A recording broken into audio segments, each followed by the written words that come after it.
في سنة 1993 اتعرض مسلسل ذئاب الجبل. المسلسل قدر انه يحقق نجاح كبير مع الجمهور، خلاه واحد من احسن انتاجات الدراما المصرية اللي الناس لسه بتتفرج عليها لحد دلوقتي. المسلسل قدم لينا قصة ملحمية احداثها بتدور في قرية هوارة. في المكان ده بنشوف كبير هوارة الشيخ بدار وولاده الاتنين بدري ووردة. الأسرة دي بتكون هي المحرك الرئيسي لأحداث المسلسل، وده بيحصل لما وردة بتتمرد على تقاليد هوارة وبتتجوز من بره أهلها المهندس حاتم. وفي نفس الوقت الشرير المسلسل علوان البكري بيقتل مهجة عشان يلبسها البدري بحجة انه قتل وردة اخته بدافع الشرف. ومن هنا بتبدأ عودة المسلسل، وبنشوف بدري طول الأحداث وهو هربان عشان يثبت براءته. ويا ترى هيلاقي أخته ولا مش هيلاقيها؟ قصة ذئاب الجبل ما كانتش أغرب من كواليسه. دور علوان البكري اللي قدمه الراحل عبد الله غيث في البداية كان معروض على نبيل الحلفاوي، لكنه اعتذر عنه. بعدين راح الدور لصلاح قبيل اللي صور مجموعة مشاهد لكنه ما قدرش يكمل بسبب الموت. فعرضوا الدور مرة تانية على نبيل الحلفاوي، لكنه برضه اعتذر عنه. وفي النهاية الدور راح لعبد الله غيث. وبعد ما وافق عبد الله غيث على الدور، صور عدد كبير من المشاهد لكنه مات وقت التصوير برضه. ومجدي أبو عميرة ما كانش عايز يصور مشاهد تاني، وقرر هو ومحمد صفاء عامر انه ينهي المسلسل من غير الخط المرسوم للشخصية. والمفاجأة اللي مفيش حد يعرفها ان محمد صفاء عامر اكد ان قصة ذئاب الجبل حقيقية ومش من وحي خياله.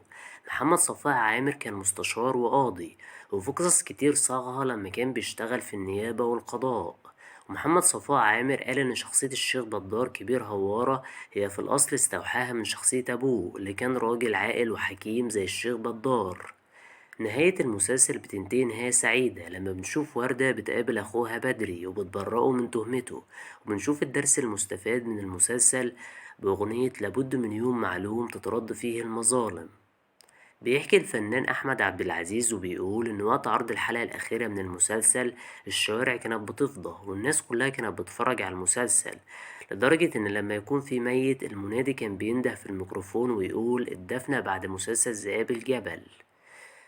أحمد ماهر كمان كشف في لقاءاته التلفزيونية إن نهاية المسلسل كانت هتكون مختلفة، وشرح مشهد النهاية اللي بيظهر فيه دبور وعلوان البكري.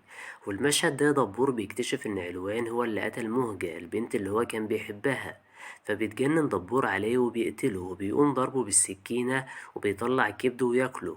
وينتهي المسلسل على دبور وهو بيقول حياة الوحش والديب أرحم 100 مرة من حياة البشر، وبيطلع دبور الجبل. دي النهاية الأصلية اللي كانت هتحصل، لكن وفاة عبد الله غيث غير كل حاجة. وكويس بصراحة إن المشهد ده ما اتصورش لأنه كان مشهد دموي، وما أعتقدش إن الرقابة كانت هتوافق عليه. من الحاجات اللي ميزت ذئاب الجبل وخلته من أحسن المسلسلات اللي تناولت عالم الصعيد هي اللهجة الصعيدية. في مسلسلات الأيام دي قليل قوي لما بتلاقي ممثل بيعرف يمثل صعيدي. وأبسط مثال على كده مسلسل نسل الأغراب. الممثلين فيه كانوا بيمثلوا صعايدة، بس للأسف هما كانوا بيمثلوا صعايدة درجة 5. الكاست كله في ذئاب الجبل كان متقن اللهجة بداية من أحمد عبد العزيز وعبد الله غيث وأحمد ماهر وغيرهم. من الحاجات السلبية اللي معجبتنيش في ذئاب الجبل هي شخصية وردة. بالنسبة ليا هي بنت أنانية فضلت سعادتها على رضا أخوها، وبسببها حصل كل البلاوي والمصايب لبدري، وعاش بدري بسببها حياة ديابة الجبل. بهيمة، مخك ده جاموسي. معلش.